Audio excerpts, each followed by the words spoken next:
Hi friends, welcome back to my channel Flavors by Shubhra. Paneer tikka মশলাটা তৈরি করার জন্য প্রথমে আমি টক দইটা থালে দিয়ে দিচ্ছি। দিয়ে দইটাকে একটু ভালো করে ফেটিয়ে নেব। এটা ঘরে পাতা দই। এবার দেব 2 চামচ বেসন।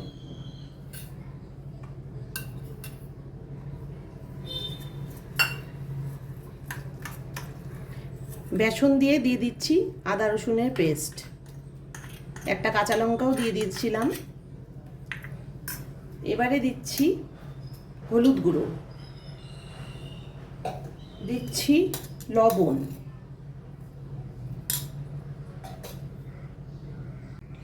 এবারে দিচ্ছি 1 চামচ কাশ্মীরি রেড চিলি পাউডার।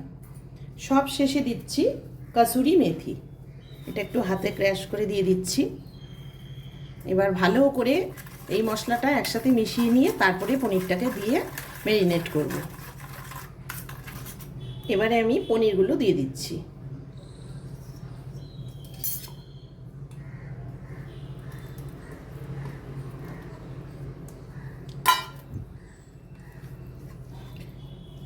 দইটা দিয়ে পনিরগুলো গায়ে লাগিয়ে নিতে হবে যাতে সব পনিরের মধ্যে ভালো মতো মশলাটা ঢোকে।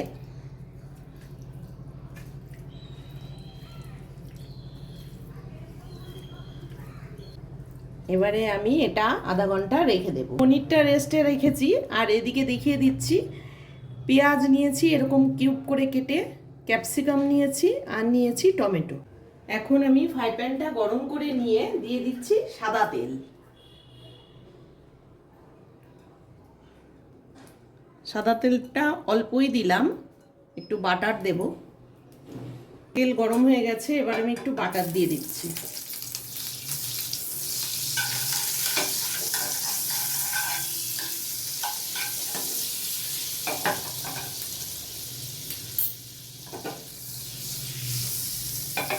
এবারে প্রথমে দিয়ে দেব পেঁয়াজ।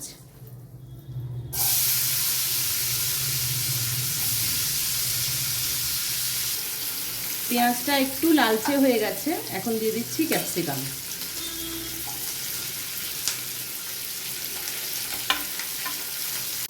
একটু ভাজা ভাজা হয়ে গেছে, এবারে আমি দিয়ে দিচ্ছি টমেটোটা।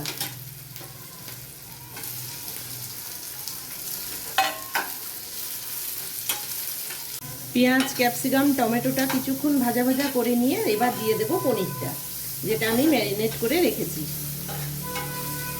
পনিরটা দিয়ে দিচ্ছি।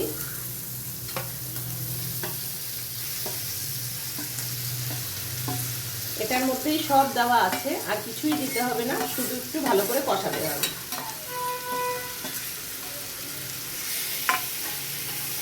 স্টিমটা একটু কমিয়ে দিয়ে এখন শুধু ভালো করে নাড়বো। পনিরটা দিয়ে দারুণ টেস্টি একটা গন্ধ বেরিয়েছে, মশলাটা অনেকটাই কষে এসেছে। এবার আমি দিয়ে দেব 1 চামচ চিনি। চিনিটা দিয়ে খানিকক্ষণ নেড়ে অল্প সামান্য জল দেব। এটা খুব তাড়াতাড়ি হয়ে যায় রান্নাটা, শুধু ঘরে জিনিসপত্রগুলো থাকলে ফট করেই রান্নাটা করে নেওয়া যায়। দিয়ে দিচ্ছি অল্প সামান্য একটু জল।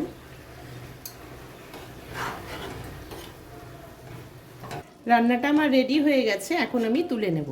তোমাদের যদি পনির টিক্কার এই ভিডিওটা ভালো লেগে থাকে তাহলে ভিডিওটিকে লাইক করো, চ্যানেলটিকে সাবস্ক্রাইব করো, আর যারা ফেসবুক পেজ থেকে দেখছো তারা পেজটিকে ফলো করে নিও।